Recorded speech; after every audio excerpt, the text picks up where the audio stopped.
The silence in my apartment felt suffocating. My phone buzzed again, and for the 10th time that day, I checked it. No new messages from Emma. It had been 3 days since I'd last heard from her. 3 days without a single word, no texts, no calls, nothing. At first, I thought maybe she was just busy. Maybe she had taken a trip or needed space. But after a while, the nagging feeling in the pit of my stomach grew harder to ignore. Something wasn't right. I hadn't even realized how worried I was until I found myself pacing the living room, glancing at my phone every few minutes. Emma had always been reliable. If she said she was going somewhere, she let me know. But now, there was only silence, and the longer I waited, the more that silence felt like a warning. I thought back to the last time I saw her, sitting at our favorite cafe, laughing and sipping coffee like everything was normal. Emma had mentioned something about visiting a friend out of town. She hadn't said much more, but I figured it was just a casual trip. I had joked about how she was always disappearing for a few days at a time, but this time felt different. She'd seemed a little off. Maybe it was nothing, but I couldn't help but feel like there was something she hadn't told me. Her sudden disappearance was too strange to brush off. I grabbed my jacket and headed out the door, making my way to her apartment. I wasn't sure what I expected to find, but I needed answers. The last thing I wanted was to overreact, but something in me urged me to go. The drive to her apartment was quick, but with each passing streetlight, I felt the weight of my growing anxiety. The city was quieter than usual, and the air outside had a sharp chill to it. I parked my car across the street from her building, my eyes scanning the entrance. Nothing seemed out of place, but there was an eerie stillness to the place that made my skin crawl. Her apartment was on the 2nd floor, so I took the stairs 2 at a time, my heart pounding. I knocked on the door, then waited for what felt like an eternity. When there was no answer, I knocked again, this time a little harder. Still nothing. My gut told me something was wrong, but I didn't want to believe it. I tried the handle, and to my surprise it turned. The door creaked open, and I hesitated. Maybe I shouldn't be here. But curiosity and worry overtook me. I stepped inside. I called out Emma's name, but there was no response. The apartment was dark, save for a faint light coming from the living room. As I walked through the hallway, my eyes darted from one shadowy corner to the next, looking for any sign of her. That's when I noticed him, a man sitting on the couch in the living room, his back to me. He looked up when he heard my footsteps, his eyes wide with surprise. "Who are you?"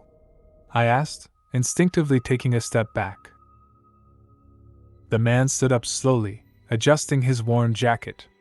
He was older than Emma, probably in his 40s, with a scruffy beard and unkempt hair. There was something unsettling about his calm demeanor, almost like he wasn't fazed by the fact that I had just walked into someone else's apartment. "I'm Emma's cousin, James," he said, his voice steady. "She's not home right now. She went out for a few days to visit a friend. She'll be back soon." I stood there stunned. "Emma didn't mention you. And I've never seen you before. Are you sure you're—" "I understand this is a little unexpected." He cut me off, his smile tight but polite. "But she's fine. She's just taking a break. I'm here looking after her place for her."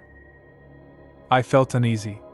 Something about the way he said it, the way he looked at me, it didn't sit right. But he sounded convincing. Maybe I was just overreacting. Emma had never mentioned a cousin named James, but maybe he was someone new in her life. "Are you sure she's okay?" I asked, my voice trembling. "I haven't heard from her in days." He nodded reassuringly, though his gaze was unreadable. "She's fine. She just needed some time away. Nothing to worry about." The way he spoke made it sound so normal, so casual, but I couldn't shake the nagging feeling that something was wrong. I took a step forward, trying to make sense of what was going on. I stayed for a few more minutes, trying to assess the situation, But James was calm and convincing, too convincing. He even offered me a drink, as if nothing was unusual. I politely declined and tried to get more details about why Emma hadn't let me know about her plans. But James simply kept repeating that she was fine and just needed some time away. I didn't want to press him further, but I couldn't ignore the unsettling feeling gnawing at me. I made a mental note to text Emma later, to see if she was okay. "Is there anything else you need?" James asked after a few more minutes, his tone shifting just slightly. "I'm happy to help, but I've got some things to do." I nodded, suddenly feeling the urge to leave. The conversation had become too strained, and something about his presence felt off, like he was hiding something. I said goodbye and left, my mind racing. When I got home, I tried calling Emma again. Still nothing. I sent her a text, but there was no reply. The weight of the situation started to sink in. Why hadn't Emma mentioned her cousin? Why had she been so distant? And why did James seem so evasive? I needed answers. I couldn't just let this go. I called her work, hoping someone might have seen her or heard from her. But the receptionist told me that Emma hadn't been in for the past few days, and there was no record of her planning any trips. Now, the knot in my stomach tightened. I rushed back to her apartment, heart pounding. This time, when I knocked, I could hear James talking inside. I waited a few seconds before knocking again. The door swung open, and James stood there, looking surprised to see me again. "Hey, I just wanted to make sure everything was okay," I said, trying to stay calm. "Is Emma really away?" James stared at me for a long moment, his face unreadable. "She told me to take care of things here. I'm just following her wishes." I couldn't look him in the eye anymore. Something was wrong. I could feel it in the pit of my stomach. "Okay. But I'm going to need to talk to Emma." He stepped aside and let me in, though I didn't know why. I looked around the apartment, expecting to see signs of her return. But there was nothing. Just an empty space, the silence pressing in on me. "James, where's Emma?" I asked, my voice shaking. He didn't answer immediately. Then, with a strange calmness, he said, "I told you. She's fine."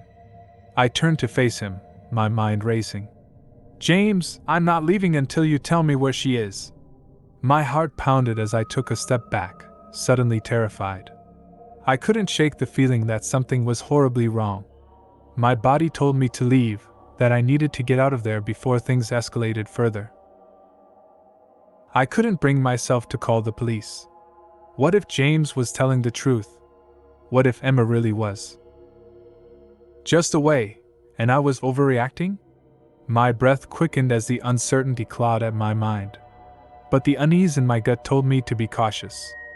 I forced a quick smile, excusing myself, and retreated from the apartment. As I stepped into the hall, the door shut behind me, and the weight of dread sank deeper into my chest. I didn't know what to believe. The next day, I decided to come back. I had to know for sure. Something felt off, and I couldn't ignore it. But when I arrived, I found Emma's car parked outside. My stomach dropped. I knocked on the door, and it swung open to reveal Emma, smiling as though nothing was wrong. My breath caught in my throat. She was back. "Emma!" I exclaimed. "Where have you been? I've been worried sick."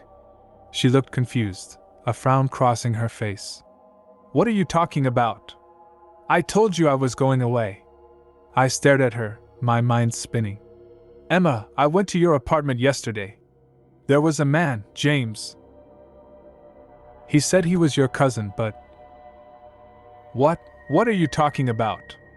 I don't know anyone named James. I never asked anyone to take care of my place." She paused, shaking her head, clearly disturbed. "I don't understand. Why would someone be here? And why would he say that?" My heart dropped. Then who was he?" "I have no idea." She shook her head again, her eyes wide with disbelief. "I don't know what's going on, but I've never had a cousin named James," Emma said, her voice trembling. "I thought maybe you were just mistaken." "Emma, I'm not mistaken. He was there, and he was acting like he belonged. It's like he was waiting for you to come back." Emma stared at me for a long moment, her confusion deepening. We called the police, but when they arrived, they found no trace of James. No fingerprints, no record of his visit, nothing to suggest that he had even been in the apartment. The police scoured the place, but all they could confirm was that Emma hadn't been home for the last few days. There was no sign of forced entry, and no evidence of a break-in. The case went cold. It had been a long week. I was trying to get back into my routine after the breakup, trying to distract myself.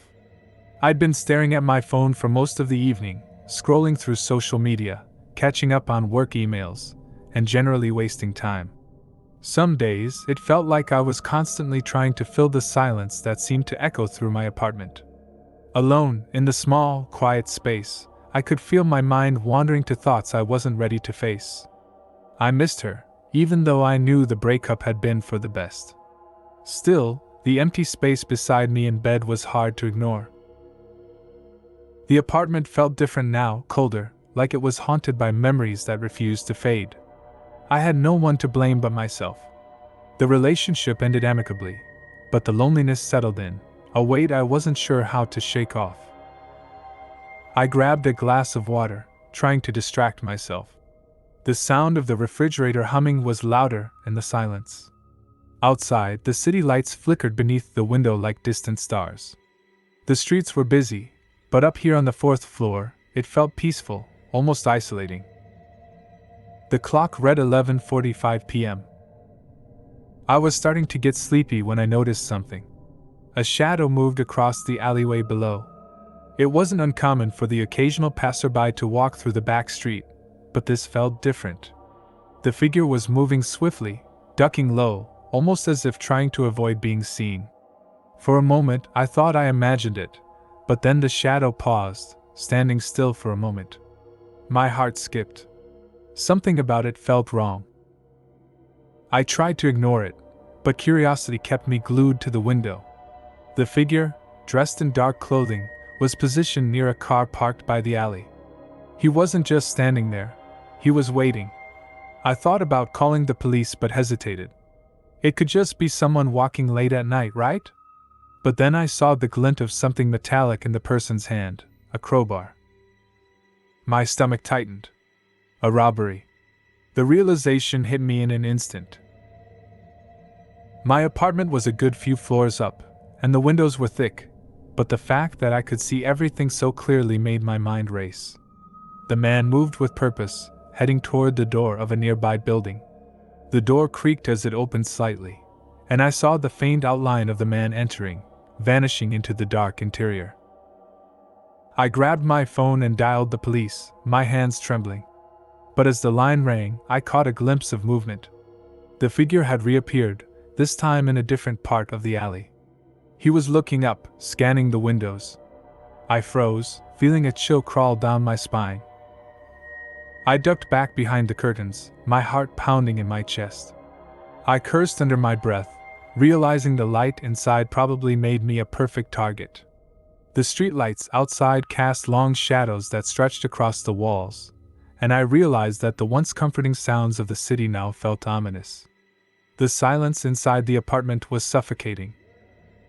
I didn't dare move. Every fiber of my being screamed at me to act, but I remained frozen, unable to take my eyes off the alley. The man hadn't noticed me yet, but I couldn't shake the feeling that he was aware of something, aware of me. The line finally connected with the police, and I whispered as quietly as I could, recounting what I had seen. The dispatcher assured me they were sending someone over, but I wasn't sure how long it would take. As the seconds dragged on, I cautiously peeked back out of the window. My heart skipped when I saw the man again, his eyes scanning my apartment building. There was no way he could see me from here, right? But the hairs on the back of my neck stood up as his gaze seemed to settle, focusing directly on my window. It was like he knew exactly where I was, The figure didn't move, his eyes fixed in my direction for what felt like an eternity. I couldn't breathe. My skin prickled with the sensation of being watched. He raised his hand, not in a wave, but slowly, methodically, as if acknowledging me. A chill ran through me, and I took a step back from the window, my mind racing. Was I imagining things? I told myself to calm down. But when I looked back through the curtains, the figure was gone. A sharp knock at my door startled me. I opened it cautiously, and a uniformed officer stood there, his brow furrowed in concern. "Is everything all right, sir?" the officer asked. "We received a call about a possible break-in." I nodded quickly, trying to hide the shaking in my voice. "Yes, I think I saw someone down there. In the alley. They were breaking into a building." The officer glanced out the window toward the alley, his eyes scanning the street. "We'll take a look, but it's probably nothing. You're safe here. Don't worry." He gave me a reassuring smile, but I couldn't shake the feeling that the man I had seen wasn't just some random criminal. "I don't know," I said, my voice trembling. "It's like he noticed me watching him. I don't know if he saw me, but it felt like he was staring right at me." The officer raised an eyebrow, clearly skeptical, but nodded. "Stay inside and lock your doors. We'll check it out." He left, and I heard the sound of his footsteps fading as he descended the stairwell. I tried to go back to my couch, but I couldn't stop looking out the window. The street was quiet again, but it felt like the calm before a storm. I tried to get some sleep, but the thought of the man watching me wouldn't leave my mind. Every small sound, every movement in the shadows outside, made my heart race. I knew I had to get some rest, but the unease gnawed at me, deep and persistent. The next morning, I woke up to a strange feeling, a sense of being watched. I dismissed it at first, telling myself it was just paranoia, a side effect of the night's events. But when I glanced out the window, my blood ran cold. There, standing across the street, was the figure from last night. The same dark clothing. The same posture. He was watching the building, and this time, it wasn't just an accident. He was waiting. I froze, staring at the figure below. My first thought was to call the police again, but what would I say? "He's just standing there." Didn't exactly scream emergency. I pulled the curtain shut, my hands shaking, and tried to convince myself it wasn't personal. Maybe he was casing the building, looking for his next target. But deep down I knew this wasn't random. Minutes stretched into hours. I kept glancing at the window, expecting to see him again. Around noon, I forced myself to leave the apartment, if only to shake off the growing paranoia. I told myself that walking around in broad daylight would make me feel safer. But as I stepped onto the busy street, a sense of unease settled over me. I couldn't shake the feeling that someone was following me. Every time I turned a corner or passed a shop window, I caught glimpses of dark clothing, always just out of focus, always disappearing when I looked too hard. When I turned down a quieter street, the footsteps behind me stopped. I hesitated, heart pounding, before glancing over my shoulder. The sidewalk was empty. But that same oppressive feeling, like eyes boring into the back of my head, refused to leave. I quickened my pace, ducking into a coffee shop. The familiar hum of conversation and clatter of cups offered a moment of relief, but it didn't last long. From my seat near the window, I saw him. The man stood across the street, leaning casually against a lamppost. His face was obscured by a hood, but there was no mistaking it, it was him. I tried to convince myself he couldn't see me, but the longer he stood there, the more it felt like he was toying with me. My hands trembled as I fumbled for my phone. I dialed the police, explaining the situation as best I could, but I could hear the skepticism in the dispatcher's voice. "Has he approached you?" she asked. "No, but he's been following me," I said, glancing back at the street. "He's standing right outside." "We'll send someone to check it out," she replied. But if he hasn't made any threats, there's not much we can do. I hung up, frustrated and terrified. When I looked outside again, the man was gone. Relief washed over me, until I saw him inside the shop. He was standing at the counter, pretending to read the menu. My stomach dropped. How had he gotten inside so quickly? My breathing grew shallow. I couldn't stay here. The barista's cheerful voice called out an order, masking the sound of my chair scraping against the floor. I darted toward the back door, praying it led somewhere safe. The alley behind the shop was narrow and cluttered with trash bins.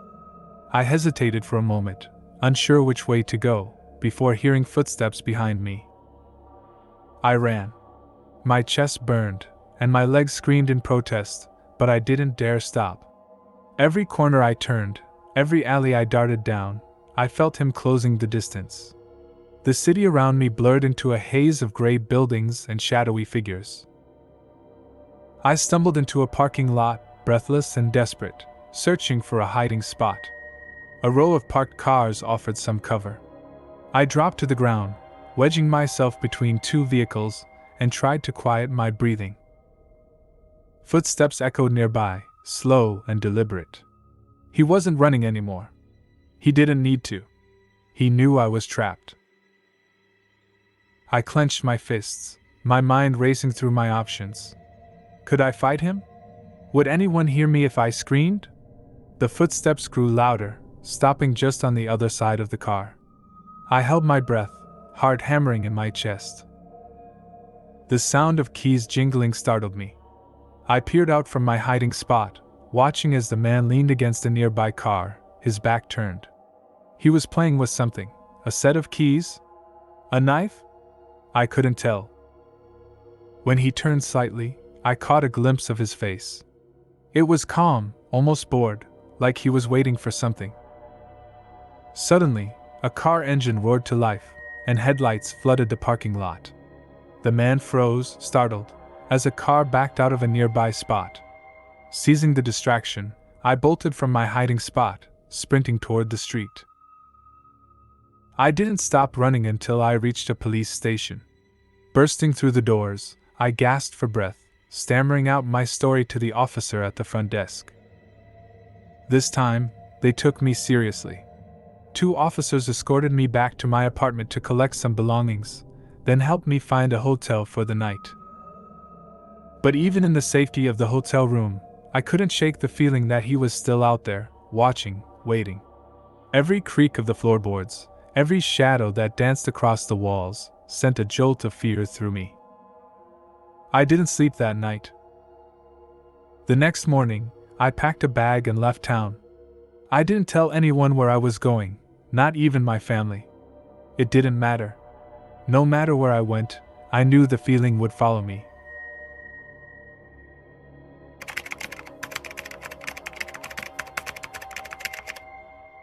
Moving into a new apartment was supposed to be my clean break, the first step toward rebuilding after a messy divorce.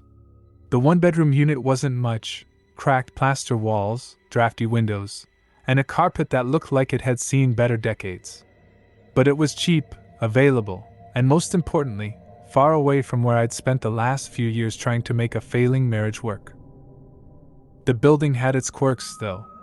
The hallways smelled faintly of mildew, and the lighting was dim enough to make even the middle of the day feel like twilight. I told myself these were minor inconveniences. I didn't need luxury, I just needed peace. My first night there, I struggled to sleep. The place was quiet, but not in the comforting way I'd hoped. It was the wrong kind of quiet, the kind that makes every sound sharper. Pipes groaned intermittently in the walls, and the occasional creak of floorboards came from the apartment next door. The footsteps started just after midnight, heavy and deliberate. Back and forth they went, like someone pacing. It didn't stop until nearly dawn. By the next morning, I chalked it up to a restless neighbor. Annoying, sure, but nothing I couldn't handle. I had bigger things to worry about than a little noise.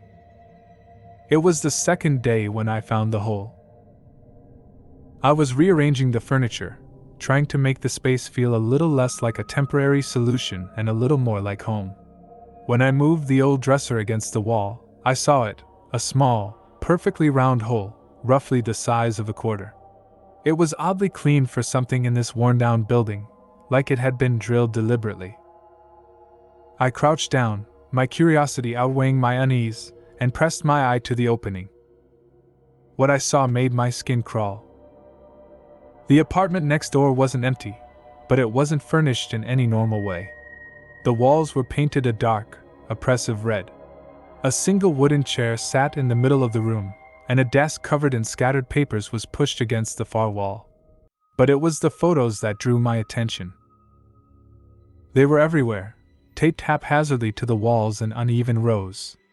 Faces stared back at me, mostly women, caught in moments of surprise or indifference. Some looked like candid shots, taken from a distance, while others were disturbingly close.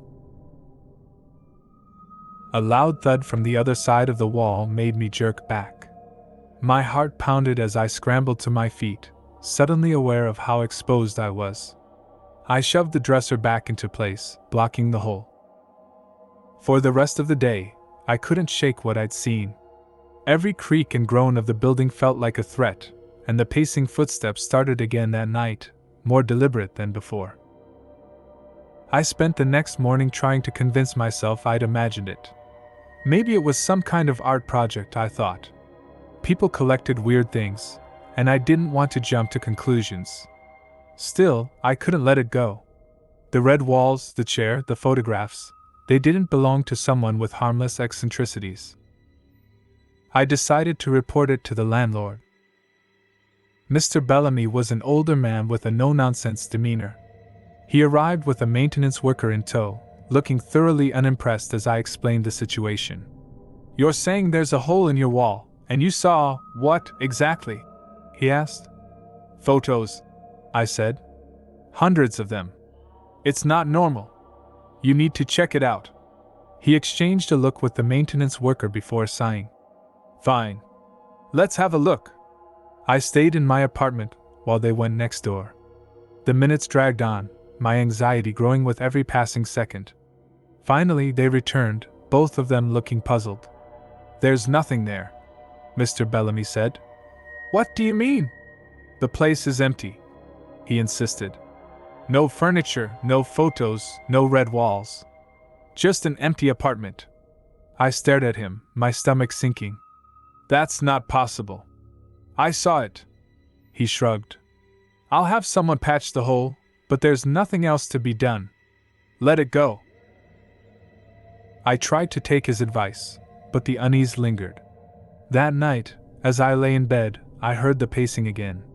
It was slower this time, almost methodical. At some point, I must have fallen asleep, because the next thing I remember was waking up to a knock at my door. It was nearly midnight. My heart raced as I approached the door, peering through the peephole. No one was there. I opened the door cautiously, looking up and down the dimly lit hallway. It was empty. Then I saw it, a photograph, slipped under the doorframe. My hands trembled as I picked it up. The image was grainy but unmistakable. It was of me, taken earlier that day as I stood on the sidewalk outside the building. I felt a wave of nausea. Someone had been watching me. I didn't sleep that night. How could I? Every sound, every shadow seemed like it carried malice. I sat on the edge of my bed, clutching my phone in one hand and the photograph in the other. The pacing from the next door apartment had stopped, but that only made the silence more unnerving. By morning, I'd made up my mind. I needed to get out. I called my best friend, Rachel, and asked if I could crash at her place for a while. She didn't ask many questions, just told me to come over. I packed a bag with essentials, trying not to think about how vulnerable I felt. The apartment, once a symbol of independence, now felt like a trap. Before leaving, I decided to grab a few more things from my bedroom. That's when I saw them. The photographs were scattered across my bed, dozens of them, all of me. Some were of me walking outside, others were from inside my apartment, sitting at my desk, eating dinner, even sleeping. My chest tightened as I backed out of the room, my breath coming in shallow gasps. That's when I heard it. A faint tapping sound, coming from the wall with the hole. My stomach churned as I approached the dresser. The tapping grew louder, more insistent, as if someone knew I was there. Against my better judgment, I moved the dresser aside and peered through the hole. At first, I saw nothing but the dark, empty room. Then a pair of eyes stared back at me. I stumbled backward, nearly tripping over myself as I scrambled to push the dresser back into place. My hands shook so badly I could barely grip my phone. I dialed 911, choking out my address and the barest details to the operator before grabbing my bag and bolting out of the apartment. Rachel's apartment felt like a sanctuary after the nightmare of the last few days. She listened patiently as I recounted everything: the pacing, the hole, the photos, the eyes. "That's insane," she said, her face pale. "You need to stay here until you figure this out." "Did the cops say when they check it out?" "They're sending someone tomorrow," I replied, though the thought of waiting another day filled me with dread. That night, I finally managed to fall asleep on Rachel's couch, feeling a small measure of safety in her presence. But my relief was short-lived. I woke up to the sound of my phone vibrating. It was a text from an unknown number. "You shouldn't have reported me." The blood drained from my face as I stared at the screen. My heart pounded as I checked the locks on the doors and windows, my paranoia spiraling. Rachel woke up to my frantic movements and insisted we call the police again. When the officers arrived, they assured us they'd patrol the area and keep an eye out, but there wasn't much else they could do. I felt trapped, caught in a nightmare that no one else seemed to take seriously. The next morning, I went back to the apartment with the police to retrieve the rest of my belongings. That's when I saw him. He was standing in the hallway outside my apartment, leaning casually against the wall. My neighbor. He was taller than I'd expected, with unkempt hair and a wiry frame. His expression was calm, almost pleasant, but his eyes had a predatory gleam that sent chills down my spine. "Morning," he said, his voice low and even. "Moving out so soon?" I froze, my mind racing. The police were right there, just a few steps behind me. I opened my mouth to respond, but he cut me off. "I hope I didn't scare you," he said, his lips curling into a smile that didn't reach his eyes. "I like to keep an eye on the neighborhood, you know? Make sure everyone's safe." One of the officers stepped forward, eyeing him suspiciously. "Do you live here?" The man nodded. "Apartment 304. "That's the one," I blurted out. "That's where. It's been empty for months," the officer interrupted, glancing at me. "We checked it out yesterday. No one lives there." The neighbor's smile widened. "Guess someone's been spreading rumors." I couldn't believe what I was hearing. My pulse thundered in my ears as the officers escorted me into my apartment to finish packing. When we came back out, the neighbor was gone. I moved out that same day. Rachel helped me find a new place across town, and I did my best to put the experience behind me.